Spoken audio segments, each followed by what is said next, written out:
ഈശോ മിശിഹായ്ക്ക് സ്തുതിയായിരിക്കട്ടെ.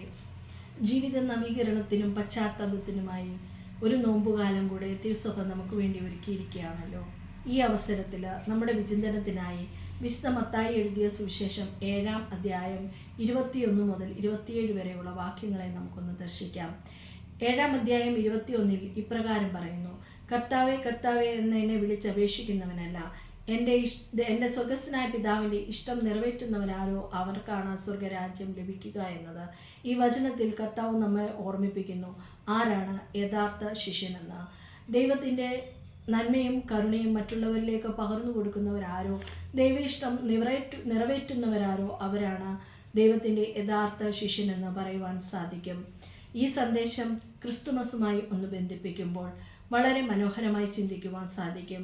ക്രിസ്തുമസ് ഒരു അലങ്കാരമല്ല, ഒരു ഗിഫ്റ്റല്ല, മറിച്ചോ നന്മയും കരുണയും തൻ്റെ സ്വന്തം ജീവിതത്തിലൂടെ പ്രവർത്തിച്ച ഒരു ദൈവപുത്രൻ്റെ ദിനമാണ്.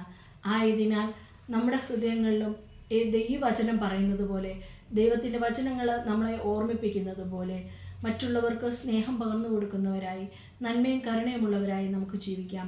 ആയതിനാൽ മനസ്സിൽ സ്നേഹത്തിൻ്റെ പുൽക്കൂട് തീർത്ത് ഉണ്ണി യേശുവിനെ ഈ അവസരത്തിൽ നമുക്ക് വരവേൽക്കാം. എല്ലാവർക്കും ക്രിസ്തുമസിൻ്റെ നന്മകൾ നേർന്നുകൊണ്ട് നന്ദി, നമസ്കാരം.